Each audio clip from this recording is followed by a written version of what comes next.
Noong Huwebes ng umaga, nang sinimulan kong tawagan siya, agad na napunta sa voicemail ang kanyang cellphone at sumilip ako sa mga bintana ng garahe. Sabi ko, "Nako, nandito ang kotse niya." Sinabi ko kay Dan na nag-aalala ako kay Sue pero sabi ko rin na wala namang nangyari sa kanya. Isang byuda, mahal at aktibong kasapi ng magkakalapit na komunidad dito sa Florida, bigla na lang siyang nawala na parang bula. Ito ay isang bagay na hindi talaga nangyayari. Noong Oktubre 24 na iulat na nawawala si Susan Malden sa Harbor Island.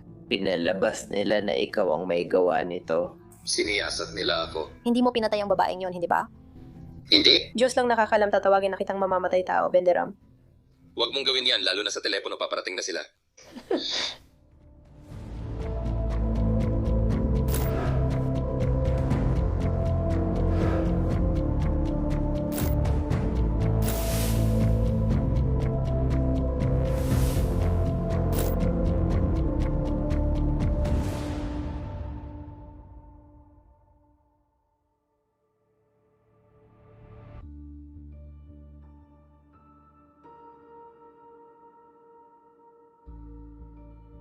Napansin ni Phyllis Yates, matalik na kaibigan ni Susan Malden, na nasa garahe pa rin ang sasakyan nang pumunta siya sa bahay. Naka-on ang television pero wala si Susan kahit saan. Ginamit ng asawa ni Phyllis ang susi ni Susan para buksan ang pinto at pumasok. Nang i-unlock niya ang pinto at buksan ito, nakakabit pa rin ang kadena o latch sa itaas, kaya kinailangan pa niyang abutin at i-unlock ang kadena gamit ang kanyang kamay. Pagpasok niya, napansin niyang magulo ang kama, na hindi karaniwan kay Susan Mona dahil laging maingat ito sa pag-aayos ng bahay. Nag-alala sila kaya tinawagan ng opisina ng sheriff. Pagdating namin, sinimulan na naming suriin ang lugar. Napansin namin ang ilang bagay na tila wala sa ayos, kabilang ang isang frame ng larawan sa dingding at ilang figurine at mesa na nakabaling sa sala, pati na rin ang tubig sa lababo ng master bathroom. Ngayon, si Susan ay gumagawa ng ilang pagbabago sa kanyang bahay kaya inaasahan na may kaunting kalat. Pero mas kilala ni Phyllis ang kanyang kaibigan kaysa kanino man. Hindi niya iiwan ang kanyang bahay sa ganitong kalagayan.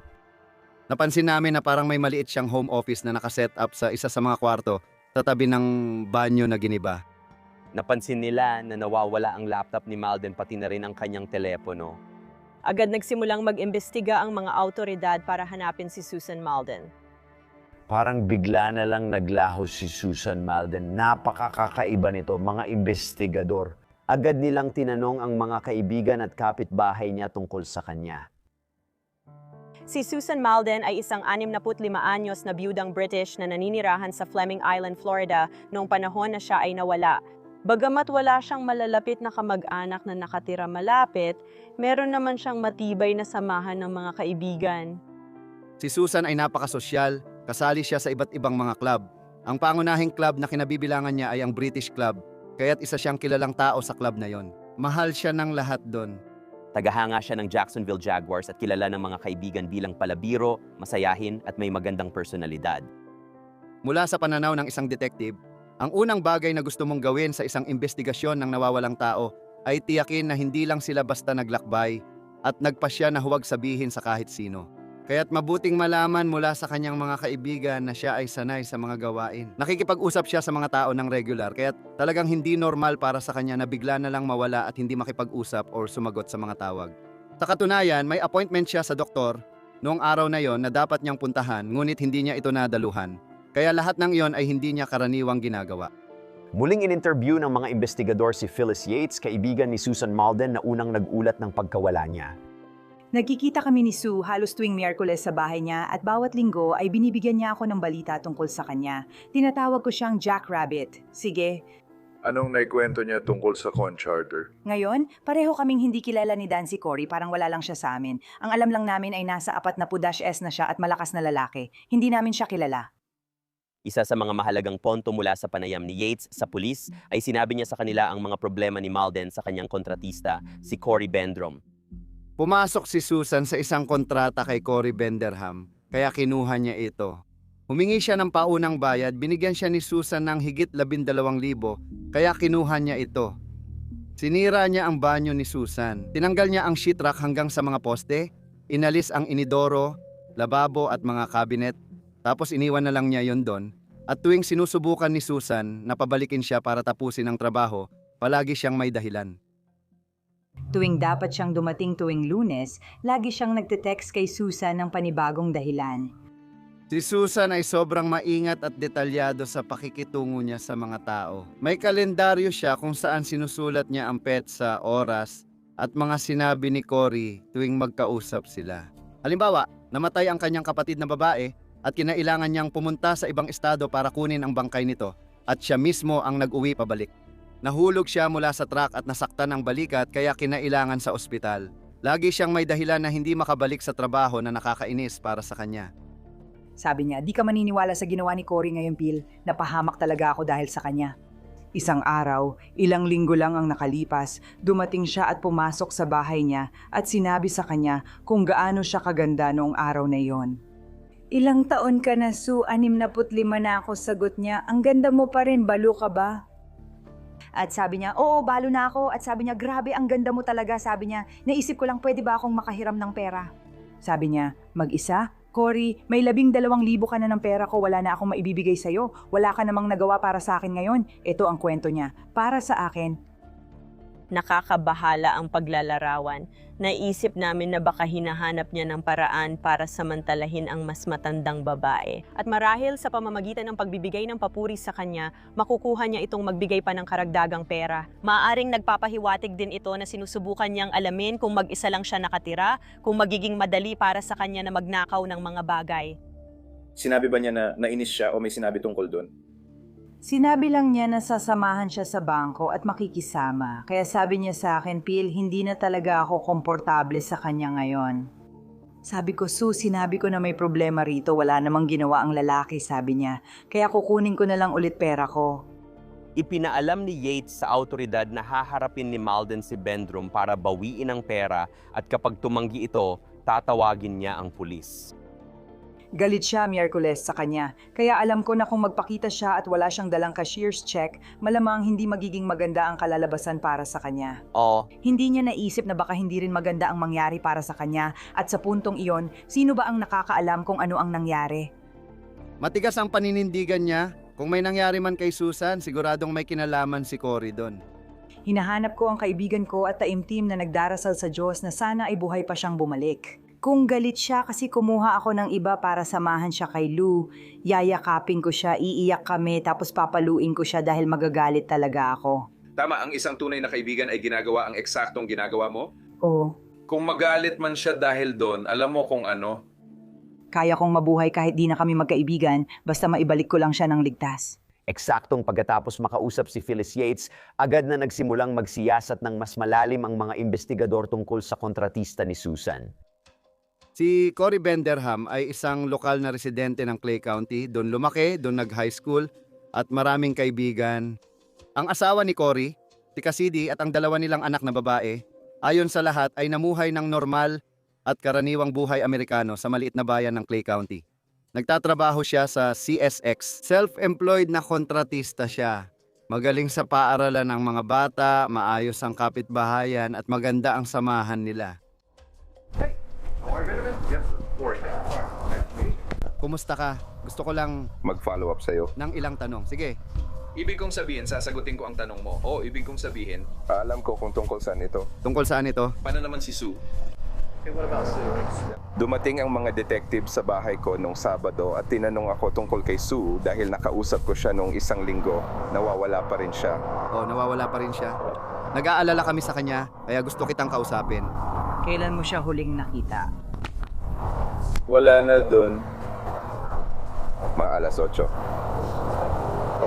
Dumating pa ang kontratang ito para sa kanya. Idemo pang pusa.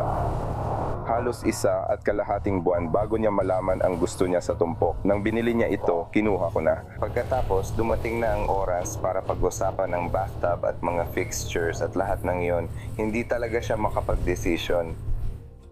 Ipininta niya ang larawan na si Susan ay isang napakahirap na kliyente na katrabaho, na palagi siyang nagbabago ng isip, kabaligtaran ng larawan na ipinapakita ni Susan. Kay Phyllis tungkol sa nangyayari. Fast forward.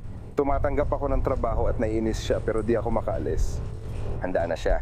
At umabot na lang sa punto na mas mabuti na para sa aming dalawa. Kung ibabalik ko na lang ang pera niya, magpapatuloy ako sa sarili kong paraan at makakahanap siya ng iba. Yun ang naging usapan namin. Kaya inayos namin ang mga papeles at isinulat ko siya ng cheque at may ilang gamit pa ako doon. May dala akong tool bag na may gamit sa pagtutubero at ilang plumbing cards. Kaya isinakay ko yun sa truck ko. Isinakay niya sa truck ang mga iyon, umalis, at yun na ang huli. Huling beses niya itong nakita at ayos pa siya.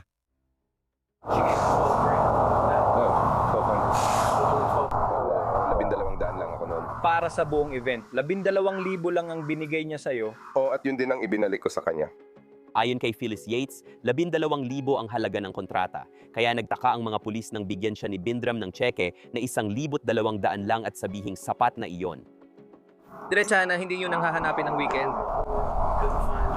Ikaw ang huli niyang nakausap. Pag di ko checkan yung kahon, may magsasabi na, ay, anong problema? Inayos ba nila yung kahon na yon? Ibig kong sabihin, tingnan mo, Kung meron man kahit ano. wala akong problema. Maganda siyang babae. Dahil si Benderham ang huling taong nakakita kay Susan ng buhay pa, binabantayan siya ng mga investigador at doon din sila bumalik sa bahay ni Susan at doon nila natuklasan ang bagong ebidensya. Napansin ni Sergeant Calhoun ang isang maliit na patak ng tila dugo noon sa sahig ng sala. Dumating ang aming forensic analyst at nakakita pa sila ng mas maraming talsik ng dugo sa lampshade malapit sa kung saan natagpuan ang patak ng dugo. Habang ini-inspeksyon namin ang bahay gamit ang luminon, nakita namin ang palatandaan ng nilinis na dugo sa harap ng lababo at sahig ng kusina, pati na rin ang mga patak ng dugo sa harap ng kabinet. Ang bakas ng dugo ay posibleng patunay na hindi lang basta nawawala ang tao, kundi may mas malubhang nangyari. Nang makita namin ang dugo sa bahay niya, nawala ang pagdududa ko na may masamang nangyari kay Susan doon at si Cory ang pangunahing pinaghihinalaan. Inilipat ng mga investigador ang kanilang atensyon sa storage unit ni Binderham. Dinala niya ang mga gamit mula sa bahay ni Susan papunta sa storage unit niya. Sa yugtong ito ng investigasyon, iniisip naming patay na si Susan. Kaya nagdala kami ng cadaver dog at pinasok ng cadaver dog ang storage unit ni Cory Binder at nagbigay ito ng positibong alerto para sa presensya ng human decomposition sa bag na inalis ni Cory mula sa bahay ni Susan. Malapit lang sa mga gamit na yon. Hindi nahanap ng investigador ang cellphone ni Susan, kaya kumuha sila ng search warrant para sa cellphone data ni Binderham upang makita kung anong impormasyon ang makukuha. Nang nakuha namin ang data mula sa search warrant sa telepono niya, lumabas na may tunay na komunikasyon sa pagitan nila. At nang sinuri namin ang data na yon sa partikular na araw na yon, ika-24 malinaw sa amin na nag-delete siya ng data sa kanyang telepono na konektado sa panahong iyon. Pumunta ang mga detective sa bahay ni Cory Binderham para tanungin siya at kumpiskahin ang kanyang track gamit ang warrant. Uy, kumusta ka? Uy, anong nangyayari? Hindi ko gusto ang nakilala ko. Ito ay, Ito ang asawa ko kasi hindi pwedeng tanggalin. Ikinagagalak kitang makilala. Uy, ano nangyayari? Kakain ba kayo ng hapunan? Hindi kararating lang ng anak ko. Talaga. Sige. Oo. Pwede ba tayong mag-usap sandali? Tapos ka na. Oo. siya lang. Oo, ayos lang ba yon? Alam ko kung bakit ako nag-aalala. Nag-usap kami sa labas, sa harap ng bahay niya. Ipinaliwanag ko sa kanya kung bakit namin kinukuha ang truck niya. Nasa mahabang yugto ka ngayon at papunta ka na sa dulo. Kaya gusto kitang kausapin tungkol sa... Yan bago tayo sa dulo nito. Kung gusto mong gawin yon, Wala akong ginawang masama. hindi ko sinabing magaling ang ginawa mo. Sabi mong nagche-check lang kayo ng kahon pero di ako naniniwala. Pakiramdam ko, hinusgahan nyo na ako. Parang ako ang pinupuntirya. 2 beses nyo na akong kinausap at tiningnan pa storage unit ko. Malugod kong ibibigay ang truck ko kahit may warrant or wala. Wala akong tinatago. Alam ko namang nasa construction ka kaya may mga sugat at gasgas ka. Napansin ko nung isang araw na may bago kang sugat sa taas ng tattoo mo sa loob ng braso. Saan galing yon? Nagde-demo ako ng mga organ gamit iba't ibang bagay. Napansin ko na may medyo malalim siyang galos sa braso niya sa bandang itaas ng kamay niya. Alam ko na sa mga ganitong marahas na komprontasyon, pwedeng makalmot ng biktima ang umaatake habang nagtatanggol sila sa sarili. Tinanong ko kung pwedeng kunan ng litrato, pumayag siya. Pasensya ka na, asawa ko yon. Uy, nandito pa sila, tinitingnan ko pa itong search warrant. Uy, mahal, oo. Tinitingnan nila ako na parang ako ang dahilan kung bakit nawawala si Sue. Pinagbibintangan nila ako may kinalaman kay Sue. May warrant ito. Ikaw ang magmaneho ng truck. Hindi ako papasok, hindi nila ako arestuhin. Hindi talaga. Hindi ko alam kung bakit kalahati ng mga detective ang sumama pero kukunin lang nila ang truck ko para imbestigahan. Nagpa siya ako noon, pinilit siya at ipinaliwanag lang iyon sa kanya. Marami kaming nakita na hindi tugma sa kwento niya. Kaya lumiliit na ang investigasyon at nakatutok na lang sa kanya at sa lugar niya. At kung meron man siyang kailangang sabihin sa amin para mabigyan kami ng mas magandang pagkakataon na mahanap si Susan, ngayon na ang tamang oras. Mar mo bang sabihin sa akin kung ano? Ang nangyari sa kanya, hindi ko alam. Wala akong kahit anong palatandaan. May larawan ako ng isang bagay, tama? Hindi ko alam nasaan siya, wala akong kinalaman sa kanya. Alam kong di mo alam nasaan siya, pero alam mo ba ang nangyari sa kanya? Hindi, wala akong alam. Hindi, wala akong alam. Kinamayan ko lang siya sa harap ng porch at yun na yun. Pero may tanong pa rin ako.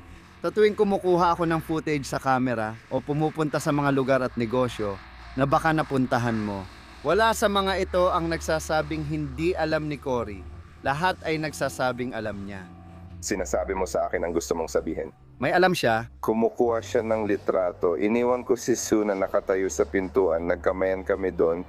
Itinanggi niya at nanatili ang kanyang pagiging kalmado na wala siyang kinalaman dito. Pero habang mas sinisiyasat namin para malaman pa ang tungkol sa kanya, nalaman namin na noong siya ay binata pa, 17 taong gulang, ay talagang nasangkot siya sa isang pagnanakaw at pamamaril sa lugar ng Clay County. Television mo, sa akin ka nakatingin kaya siya hinahanap mo. Talagang umaasa ako. 27 taon na ang lumipas. Talagang 17 ako noon. May dating kriminal na record si Cory Bindram at nag-organisa siya ng grupo ng mga sundalong hindi naka-duty para bentahan ng baril. Nang hanapin ng mga sundalo ang mga baril sa gubat, nagpaputok sa kanila sina Bindram at ang menor de edad niyang kasabwat. Si Bindram ay nahatulan ng aggravated battery gamit ang baril at sinintensyahan ng 3 hanggang 7 taon sa kulungan, pati na rin ng 10 taon na probation. Alam kong pilit mo akong kinukumbinsi na ako lang ang focus mo. Pero bago pa tayo nagkakilala, may nagawa ka ng kalokohan nung 17 anyos ka. May mga bagay na parang sumampal sa akin. Sinasabi ko hindi ako nandito dahil sa kalokohan mo nung 17 ka. Nandito ako dahil sa nangyari sa inyong dalawa, kaya ako nandito. Alam mo, nagsinungaling ka sa akin, di ba, nung nag-usap tayo nung Martes tungkol sa sinabi mo. Ang utang mo lang sa kanya ay 1,345 na 5. At yon ang tseke na ipinakita mo sa akin na may petsyang 1,024. Yan ang checking isinulat ko pambayad sa kanya. May utang kang 12,000 sa kanya at hawak ko lahat ng tseke na isinulat niya para sa'yo. 3 ang mga yon. Kasama ang detalyadong listahan ng perang binigay niya sa'yo. Tama ba? Bakit magsisinungaling tungkol doon? Malaki ang diferensya ng 1,200 at 12,000. Hindi, 1,200. Matigas pa rin ulo mo kahit may ebidensya akong binigyan kanya ng 12,000, sinasabi mo pa rin ayos lang sa kanya. Noong Huwebes, nag-usap kayo at sinabi niyang ayos lang siya at papayagan kang gawin ang trabaho kahit maraming palatandaan na sawa at tapos na siya. Bibigyan mo siya ng pera o cashier's check o kaya naman ay isusumbong kanya at kakasuhan ka. Magkakaroon na ako ng magandang weekend ngayon. Sige, pasensya na kung nasira ako para sa'yo. Ingat ka, pare. Hindi masaya si Cory Bindram na siya ang pangunahing suspect sa investigasyon. At sa isang kakaibang paraan, matapos kunin ng mga detective ang kanyang track, nawala siya sa kanilang radar. Ang katotohanang nawala si Cory Bindram matapos kunin ang kanyang sasakyan ay palatandaan na posibleng may itinatago si Cory Bindram. Sinabi ni Cassidy na umalis ng bayan si Cory at hindi niya alam kung nasaan ito, pati hindi rin sinasagot ni Cory ang mga tawag niya. At ang investigasyon namin ay humantong sa isang ulat na si Cory ay suspect sa isang pagnanakaw sa Jacksonville. Ayon sa kliyente, pumasok si Cory sa kanyang bahay. Nagnakaw ng tseke, pineke ito ng 5,000, pinirmahan ng peke, ipinapalit at tumakas. Florida. Natukoy na ng Clay County Sheriff's Office ang isang taong interesado sa investigasyon ng nawawalang babae sa Fleming Island. Noong Oktubre 24 na iulat ang pagkawala ni Susan Malden sa Harbor Island. Sa investigasyon, kinumpirma na siya ay nawawala at nanganganib. Salamat sa panonood ng episode na ito. Pinaghirapan namin ito at gusto kong sabihin na abala kami sa paggawa ng Prime Crime episodes. May gusto akong ibahagi na nagpapadali ng araw-araw. Baka magustuhan mo. Ito ang Upside, ang aming sponsor. Ito ang app na nagbibigay sa iyo ng cashback sa mga pang-araw-araw na pangangailangan tulad ng gasolina, groceries, pagkain. Napakadaling gamitin at libre ito, by the way. Magagamit ko ito kapag nagpapagas ako, magagamit ko rin ito kapag pumupunta ako sa convenience store. Pwede ko itong gamitin sa fast food. Totoong cashback ito. Pag nagastos mo, lilitaw ang pera sa Upside account mo at pwede mong ilipat sa bank account. Ganito lang kadali. I-download mo lang ang Upside app ng libre. Bumili ka ng kahit anong balak mong bilhin, magbayad ka gaya ng dati gamit ang debit o credit card, mag-file ka ng claim sa app at ayun na, may pera kang babalik. Para malaman ang matitipid gamit ang Upside, i-click ang link sa description or i-scan ang QR code sa screen. At siguraduhin mong gamitin ang promo code namin na PrimeCrime dahil makakakuha ka ng dagdag na 25 sentimo pabalik sa bawat galon sa unang tangke ng gas mo. Nakipagtulungan si Ginoong Binderam sa investigasyon ng mga kurso. Pero kamakailan, umalis siya ng walang paliwanag at hanggang ngayon hindi pa rin alam ang kanyang kinaroroonan. Kung may impormasyon sa kinaroroonan ni na Susan Malden at Cory Binderam, makipag-ugnayan kay Detective Fryer ng Clay County Sheriff's Office Homicide Unit. Nawala si Cory Binderam. May dala siyang ninakaw na tseke at hindi siya matagpuan ng mga autoridad sa loob ng ilang linggo. Ang problema para sa sinumang sumusubok na magtago or umiwas sa sistema ay nabubuhay tayo sa isang digital na mundo. Kahit anong gawin mo, sinusubaybayan ka sa iba't ibang paraan. At sa panahon ngayon, halos lahat ng tao at bagay ay may surveillance camera, kaya hindi nagtagal ay natuntun din si Cory Binderam. Nahuli namin sa camera na nasa kotse siya nag-encash ng tseke tapos umalis. Nakipag-ugnayan kami sa United States Marshal Service na nag-track ng kanyang telepono. Kaya gumagamit siya ng tinatawag nating burner phone. Tatawag siya kina Cassidy o sa anak niya gamit ang numerong ibinigay sa amin, tapos binibigay namin ito sa United States Marshals para matrack siya. Nasa Colorado siya noon. Sa huli, kinausap niya si Cassidy sa tulong ng abogado na nag-udyok sa kanyang sumuko. Dahil sa lokal na panlilinlang, siya ay inaresto at dinala sa Duval County Jail para sa mga kaso. Bumalik na si Cory Binderam sa bayan, ngunit hindi pa rin matunton ng mga investigador si Susan Malden kaya pinalalawak nila ang investigasyon. Si Lila Clear ay nagtatrabaho kasama si Cory nung nawala si Susan, kaya mahalaga siyang tao na hanapin at makausap namin. Huwebes, ika-24 nagtaksi kami. Sabi niya nasa bahay pa siya. Dapat susunduin niya ako pero pabalik-balik siya. Parang ang tagal ng 1 minuto, tapos biglang hindi siya pupunta, then maya-maya pupunta ulit. Naiinis na talaga ako nun. Alas 9:48 ng umaga. Oo. Kaya sabi niya kailangan kong dumaan sa storage at Home Depot para kunin ang sahig. Sasabihan kita pagpaalis na ako, may biglaang nangyari. Nagpatuloy yun buong umaga, parang sobrang balisa siya. Ganun ba siya palagi? Oo, pero may mga ginagawa siya ngayon na lalo siyang naging balisa. Ano yun? Marami siyang ginagamit na cocaine. Nalaman namin kay Cassidy na may problema siya sa paggamit ng droga, gumagamit siya ng cocaine. Nagpagamot siya at bumalik na sa tamang landas. Sinabi niya na kapag inulit pa niya ang ganong gawain, iiwan na siya, hindi bibigyan ng pagkakataon at isasama pa ang mga anak nilang babae. Oo. Kaya iniisip ko na lang na sobra na talaga ang paggamit niya ng droga. Tinulungan niyang kumpirmahin na muling lumitaw ang problema ni Cory sa paggamit ng droga. Regular na siyang gumagamit, kakaiba at parang may mali ang kilos niya. Pero may isang particular na bagay, sabi ni Lee, na pumukaw sa interes ng mga investigador.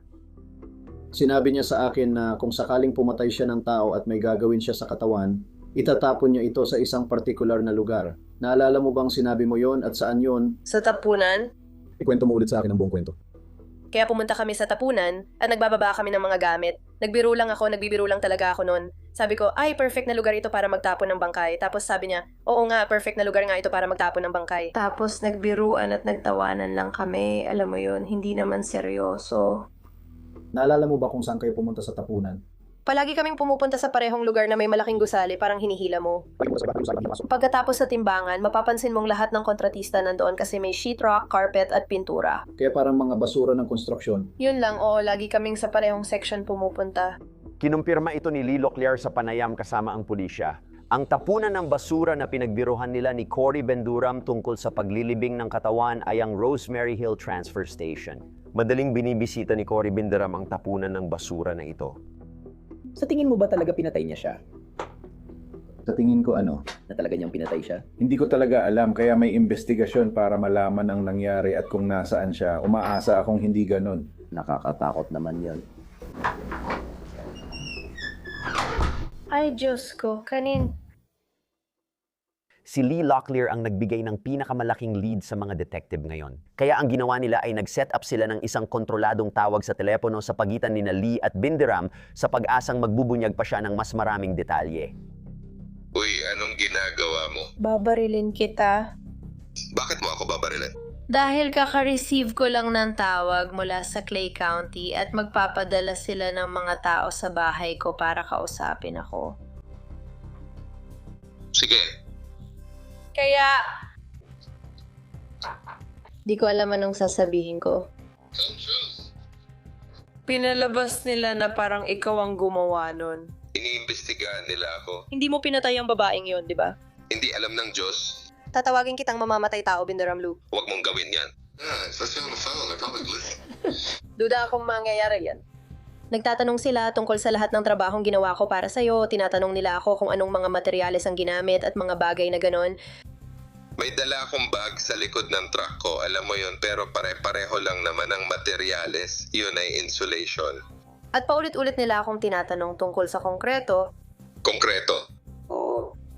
Hindi kami gumamit ng kahit anong konkreto. Kinakabahala ako na kahit sinabi na nila yon, tuloy pa rin sila sa konkreto at hindi ko alam saan galing ang usapin tungkol dito.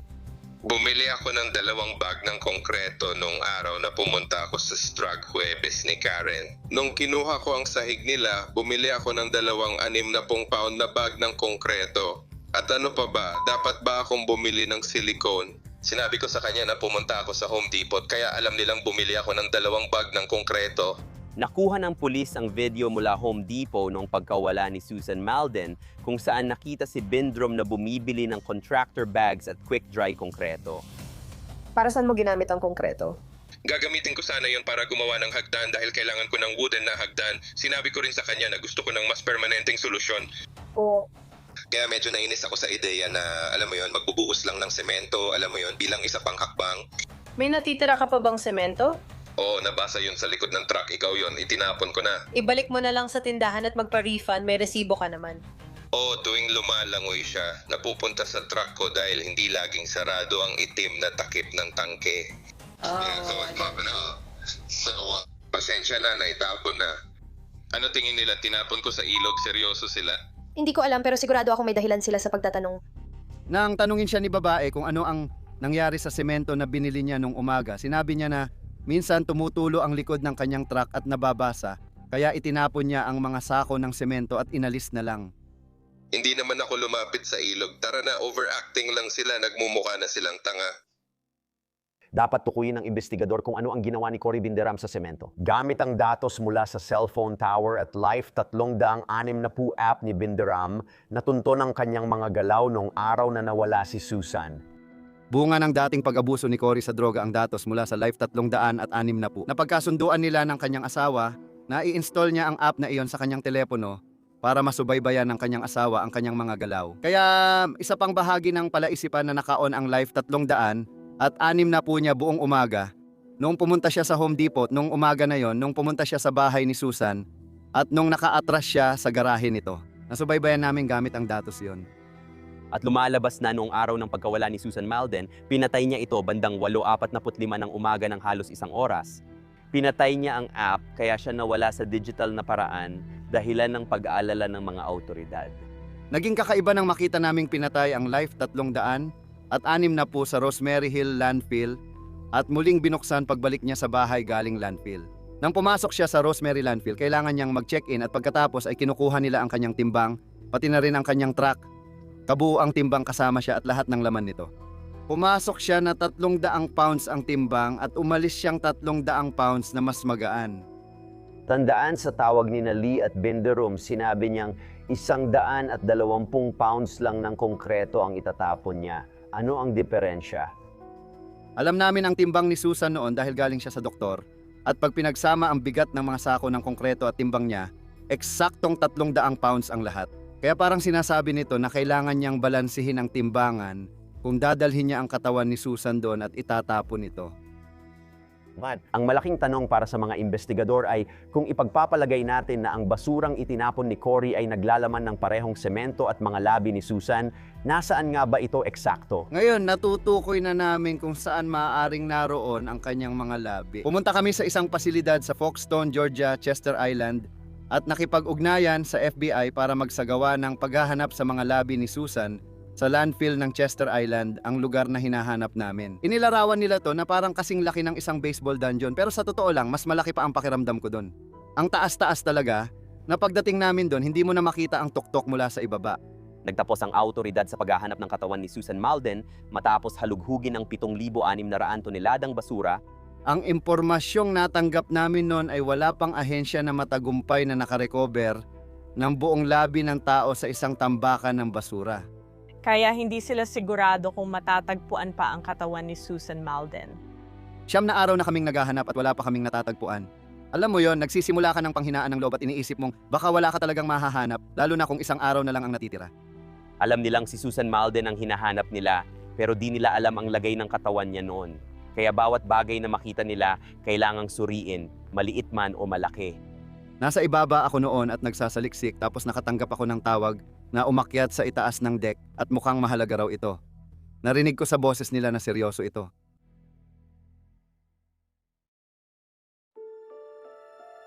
Tumakbo ako paakyat sa deck, lumapit sa mga investigador at natigil ang lahat ng aktibidad.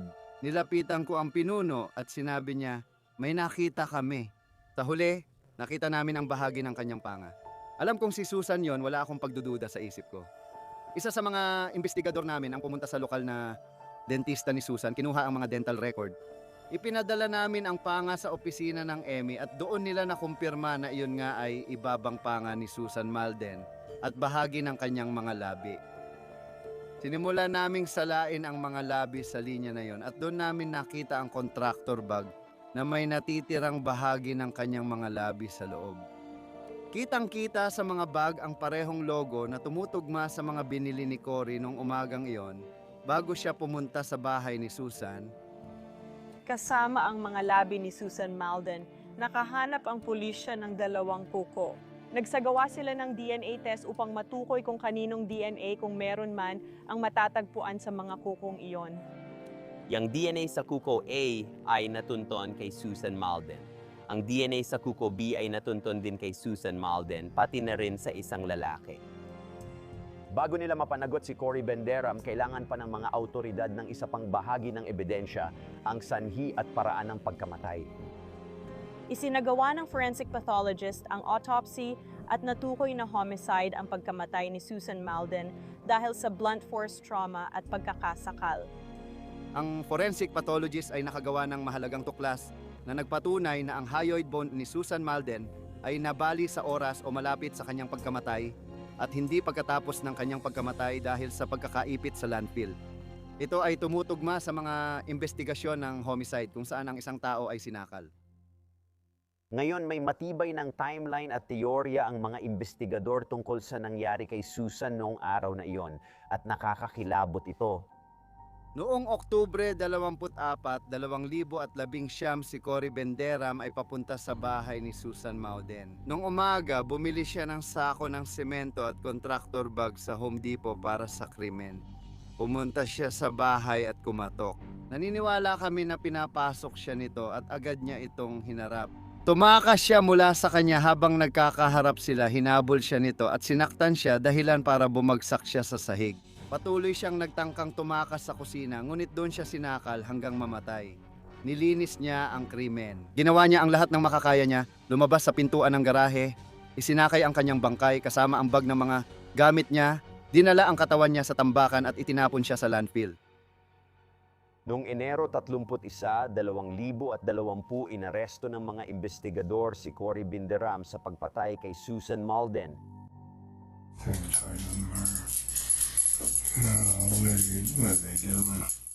Si Cory ay nakakulong na noon sa Duval County Jail dahil sa panloloko. Kaya dumiretso kami para makipagkita sa kanya sa interview room at ibinigay ang abiso na inaaresto siya para sa pagpatay kay Susan Malden. Diretso na agad sa punto. Dati naming napag-usapan bago ka pa na makitid daw ang pananaw ko. Pero hindi totoo. Alam namin ang ginawa mo. Nahanap na namin si Susan, iuwi na siya at kakasuhan ka ng pagpatay at pagtamper ng ebidensya.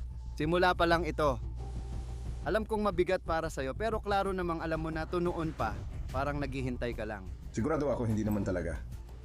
Alam mo na ang prosesong ito at kung paano ito mangyayari.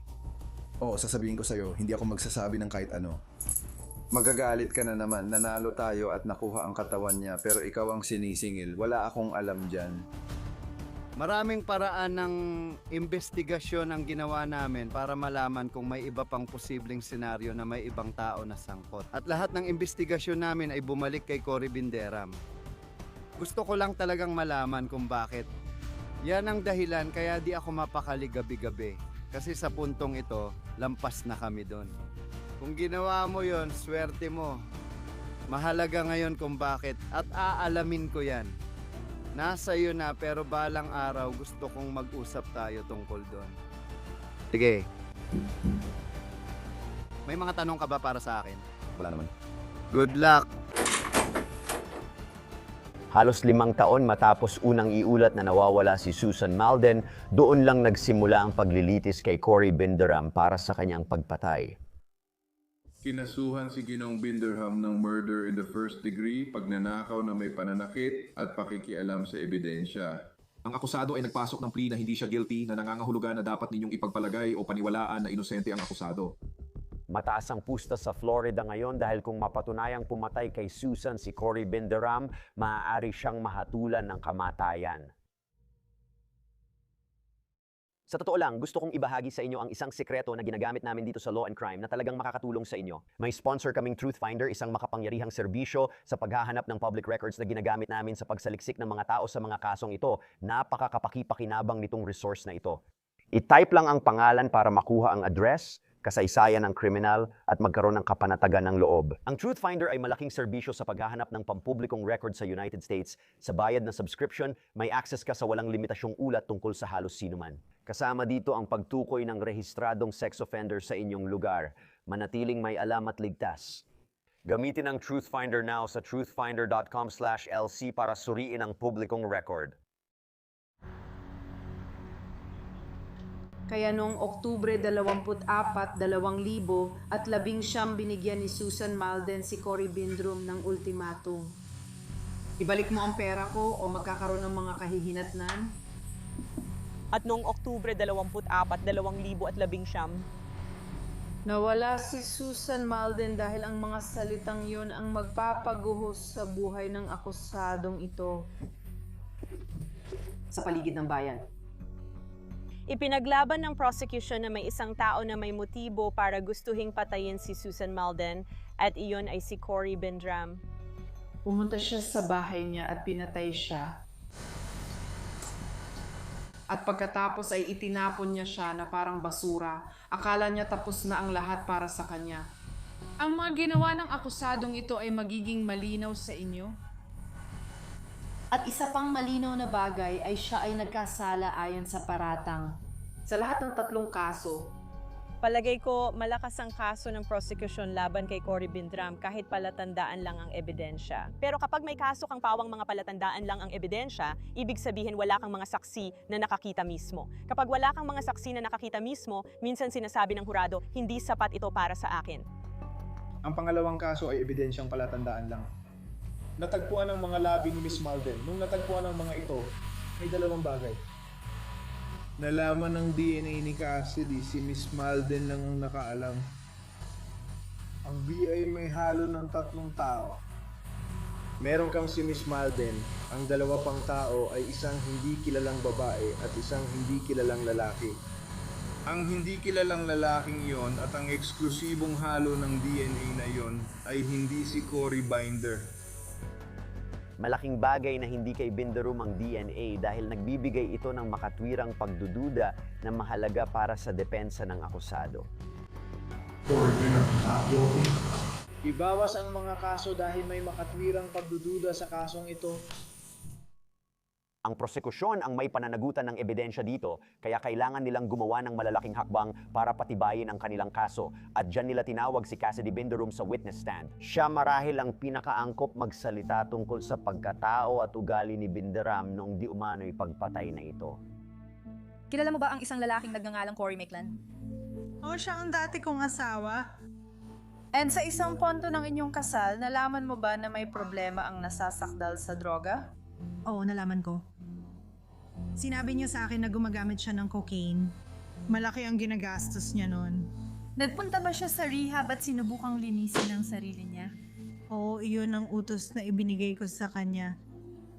Alam din ba niya na kapag nalaman mong muli siyang gumamit ng droga, iiwan mo na siya? Oo. Nag-review ba kayo ng ring camera video noong Oktubre 24 kasama ang akusado? Oo, ginawa namin.